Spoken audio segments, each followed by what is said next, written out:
नमस्कार दोस्तों, Shri success point में आप लोगों का स्वागत है। आज का टॉपिक है हमारा वर्क एंड एनर्जी, कार्य और ऊर्जा, जो कक्षा 9वीं से लिया गया है।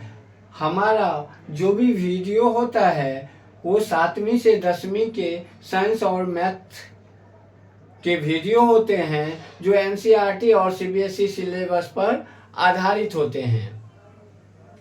यदि आप छात्र हैं और आप पहली बार हमारे चैनल को देख रहे हैं तो प्लीज़ चैनल को सब्सक्राइब कर दीजिए। और आज का टॉपिक कक्षा 9 से वर्क एंड एनर्जी।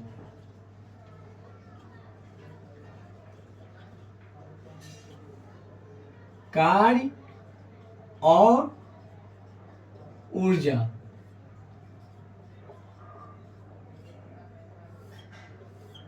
बड़ा कॉमन सा टॉपिक है। हम अपने दैनिक जीवन में विभिन्न तरह के कार्य करते हैं। सब कोई ना कोई कुछ न कुछ कार्य हमेशा करता ही रहता है। लेकिन यदि हम साइंस की भाषा में कार्य को समझें तो इसका कंसेप्ट कुछ डिफरेंट है। आखिर कार्य हम किसे कहते हैं? तो कार्य की परिभाषा है, यदि किसी वस्तु पर कोई बल लगाया जाता है तो बल की दिशा में जो विस्थापन होती है, लगाए गए बल और बल की दिशा में जो विस्थापन होता है, उसके गुणनफल को हम कार्य कहते हैं। मगर इसका मतलब ये है, यदि कोई 2 कुंटल सर पे लेके 2 कुंटल का एक कोई पत्थर है और इस पे हम बल लगा रहे हैं अपनी तरफ से, लेकिन ये पत्थर या चट्टान हमसे नहीं हिलेगी। हम बल लगाते लगाते पसीने पसीने हो जाएंगे, लेकिन ये नहीं हिलेगी। आम देखने के प्रैक्टिकली यदि देखें तो ये बंदा बहुत कठिन परिश्रम किया है, बहुत ज़्यादा कार्य किया है, मगर विज्ञान की भाषा में यह कार्य, इसका रिजल्ट 0 है। और कोई छोटा ऑब्जेक्ट है, इस पे यदि F न्यूटन का बल लगता है और ये इस डायरेक्शन में यहाँ से यहाँ आ जाता है, इसके बीच की दूरी S हो, तो किए गए कार्य जो होता है W = F.S होता है। इसका मात्रक, कार्य का मात्रक न्यूटन मीटर होता है। न्यूटन मीटर को ही हम जूल भी कहते हैं। यानी कार्य का SI मात्रक जूल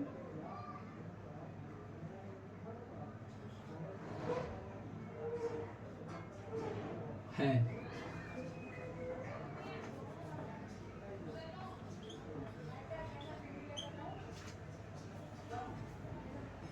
कार्य का SI मात्रक क्या है? जूल है। अब हम 1 जूल कार्य किसको कहेंगे? यानी कार्य का जो फॉर्मूला होता है, W = होता है F/S। तो ये 1 जूल कार्य के लिए ये F भी 1 न्यूटन होनी चाहिए और एस जो दूरी होगी वो भी 1 मीटर होनी चाहिए। इसका मतलब है एक जूल कार्य किसी वस्तु पर 1 न्यूटन का बल लगकर उस वस्तु में 1 मीटर का विस्थापन ला दे, ऐसे के तो किए गए कार्य को हम 1 जूल कहते हैं। यानी 1 जूल कार्य हम उसी कार्य को कहेंगे जो 1 न्यूटन का बल लगकर 1 मीटर विस्थापन तय कर दे, तो किए गए कार्य को हम 1 जूल कार्य कहते हैं। और इस जूल को ही हम न्यूटन मीटर भी कहते हैं, क्योंकि बल का मात्रक क्या होता है? न्यूटन, और एस विस्थापन या दूरी का मात्रक क्या होता है? मीटर। तो इसे न्यूटन मीटर भी कहते हैं। अब हम यदि चाहें तो इसको भी हम न्यूटन को भी फंडामेंटल यूनिट के रूप में कन्वर्ट कर सकते हैं। F बराबर ma, तो वो कुछ बड़ा हो जाएगा। हम उधर न जाके एक न्यूमेरिकल सवाल को देखते हैं। वो सवाल क्या है?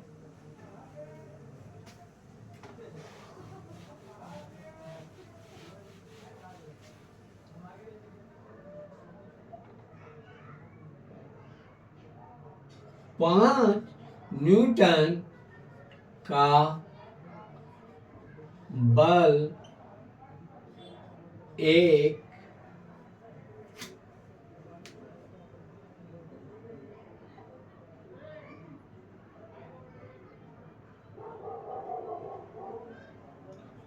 पत्थर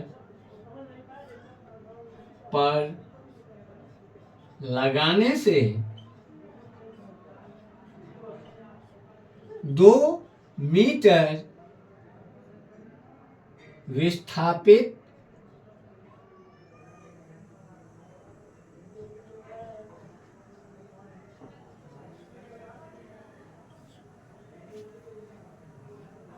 हो जाती है,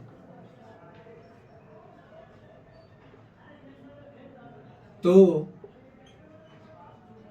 किए गए कार्य ज्ञात कीजिए।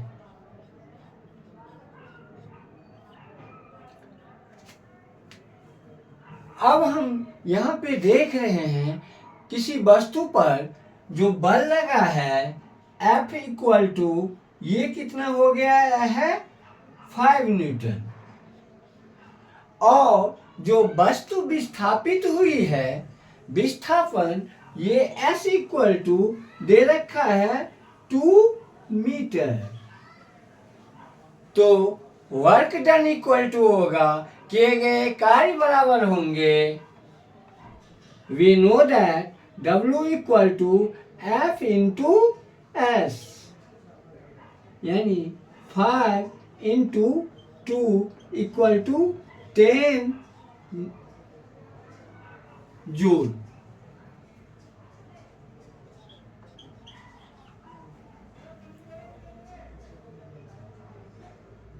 कार्य का कंसेप्ट जो है, जो विज्ञान की भाषा में कहते हैं, वो इसे ही कहते हैं। यदि किसी वस्तु पर बल लगता है तो लगाए गए बल की दिशा में जो उस वस्तु में विस्थापन होता है तो लगाए गए बल और विस्थापन के गुणनफल को किए गए कार्य कहते हैं। ये चीज हमेशा याद रखने वाली है, जो विस्थापन हम वही लेंगे जिस दिशा में बल लगता है। उदाहरण के लिए आप लोगों को मैं समझा दूं, वैसे ये 9th क्लास में है नहीं, यदि ऐसा कोई सीधी न होके ऐसा कोई कुछ एंगल पे बना हुआ सरफेस हो और इस कंडीशन में कोई ऑब्जेक्ट यहाँ पे है और हम बल लगाते हैं यहाँ पे F, तो ये वस्तु सरक के क्या जाती है, इधर यहाँ पे पहुंच जाती है। ये कितना हो गया, यहां से यहां तक। तो हम यहां से यहां तक की लंबाई को कंसीडर न करके बल की दिशा में जो विस्थापन हुआ है, बल चूंकि इस डायरेक्शन में लगे हैं, वस्तु ऊर्ध्वाधर है तो ये ऊपर को जाएगा।